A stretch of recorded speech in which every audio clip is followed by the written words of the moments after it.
Pag-uusapan natin, kailan ba pwedeng masilyahin, kailan ba pwedeng pinturahan ang ating mga pader pagkatapos ng palitada. Bakit nga ba kailangan natin sundin? May mga pros at saka cons, mga kamastan, na kailangan natin alamin. Yung proseso kasi na to, mga kamastan, applicable to mula pa noon hanggang ngayon. Kahit na anong klaseng materyales yan, applicable yan. Ilang araw nga ba yung pwede nating tapusin bago natin pwedeng masilyahin, pwede nating pinturahan. So sa araw na pinag-uusapan natin, pwede mong simulan dun sa araw na pagkatapos ng palitada. Kunwari ngayon, palitada ka, kinaumagahan, pwede ka na ulit magbilang na. Bakit nga ba sinasabi na recommended?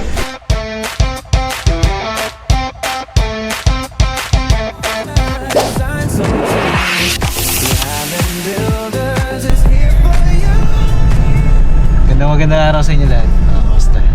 Punta tayo sa proyekto natin. Pasensya, hindi ko kayo na ibibigyan ng update sa ibang mga projects natin, pero i-upload natin yan sa mga susunod na videos. So pagpunta natin sa ibang magkakaibang mga projects natin. So dito muna tayo. Ayan. So tingnan natin yung ginagawa nating proyekto dito sa ating Bungalow House Project. Okay, Bungalow House Project update. Ito na. Ongoing yung pagmamasilya, lahat na. Ayan o. So, may naman nagsasanding na rin. Hi. Mamama ka man na eh.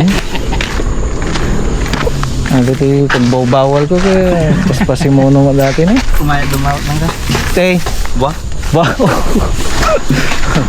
Ayan na yung stiffener natin. O yung ating lintel beam. So yan, meron tayong canopy dyan. Yan na yung nilalagay ni Pangulo Rodrigo. Okay. So dito sa loob, ongoing na rin yung pagmamasilya natin.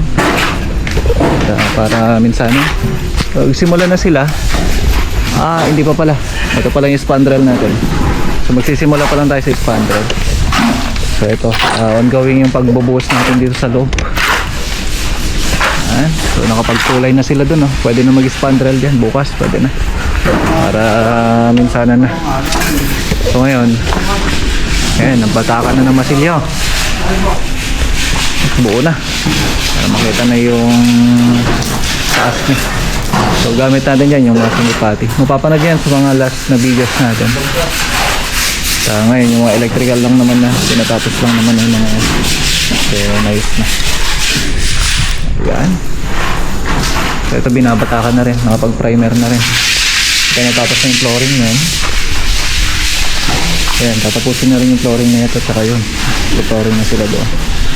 Okay. So sa mga susunod na araw, ito na yung mga hamba, tsaka yung ibang mga kailangan pa dito. So ito, minsan na naman na natin yung flooring ko. Medyo nahuli lang kasi itong electrician natin.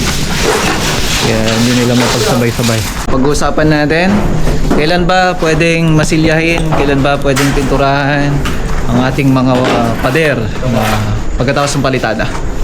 So from the time na natapos ang palitada kasi natin, meron tayong sinusunod na araw. Eventually, maraming mga nagsasabi na pwede na. Pagkatapos ng palitada ngayon, bukas, gagawin na nila, mamasilyahan na nila, skin coat na. So eventually, hindi kami gumagamit ng skin coat, interior tsaka exterior. Pa-indoor man yan o kaya outdoor, o exterior or interior, no? So ngayon, mga kamasa, bakit nga ba kailangan natin sundin? May mga pros at saka cons, mga kamasta, na kailangan natin alamin. Kasi sa pagmamasilya at pagpipintura ng mga walls natin, napaka-importante po kasi na hindi yung minasilya mo ngayon, bukas tuklap na. Okay naman, pininturahan mo ngayon, bukas tuklap na rin.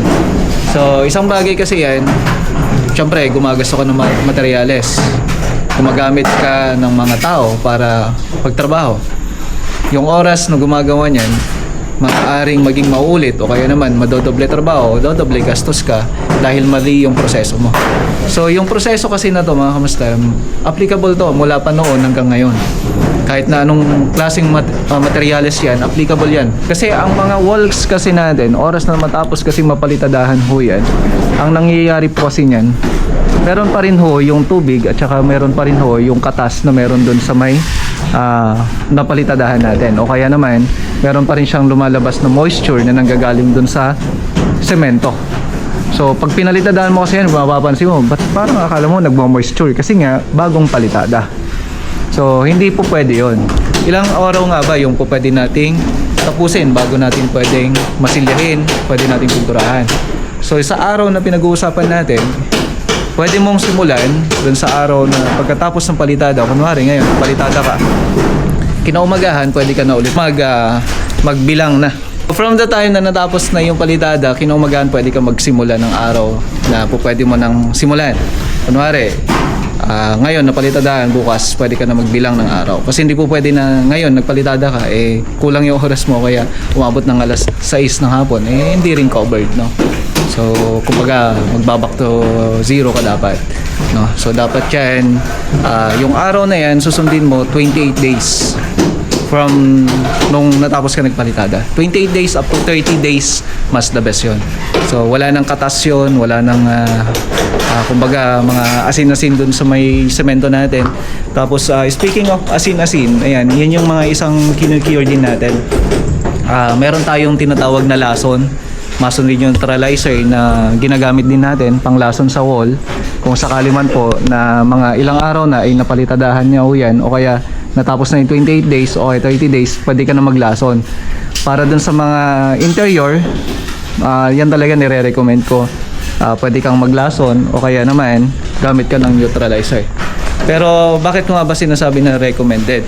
It's either, depende kasi yan kung gagamit ka ng yung ating tinatawag na primer, na ang primer natin solvent base o kaya naman water base. So yung solvent base kasi ginagamit ko siya for outdoors only.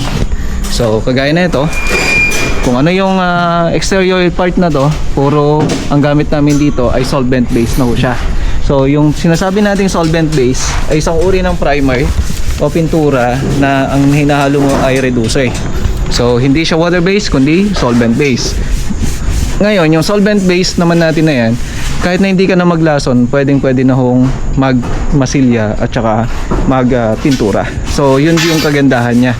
So pagka nag-direct ka na, hindi mo na kailangan lasunin kasi pag naglason ka, mag-aantay ka ng 24 hours para dun sa curing time niya para at least hindi siya magkakaroon din ng problema.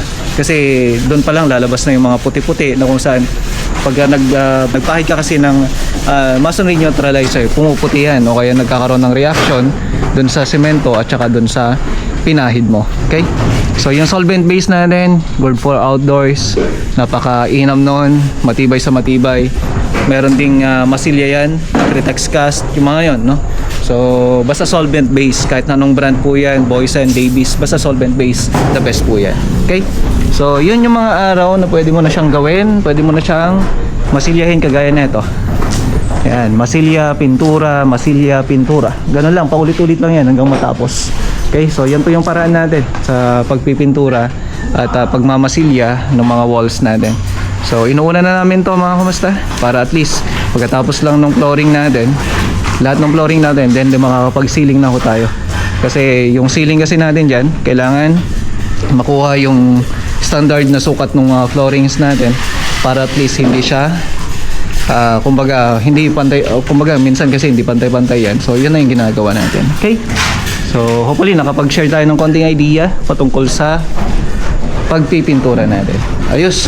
Then dito, kung napapansin nyo yung mga power outlet na rin sa baba.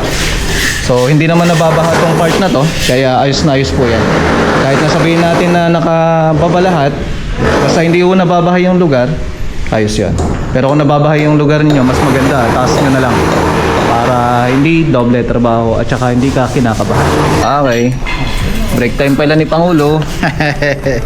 Paisam-isam lang ni Pangulo. Sunsa mo Pangulo, kalukwan. Merienda muna tayo. Merienda na. Kasi nagkakarupa kayo mamamin dito eh. Man. Uy, nawanan. Nagkakakulay kayo matanda. Dati na tinayawan na yun. Ni Pugi-Pugi. Ni boyfriend ni Duday.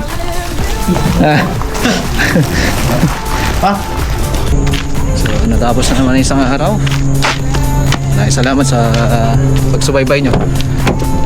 So, i-upload natin yung ibang videos natin sa mga susunod na araw. God bless everyone.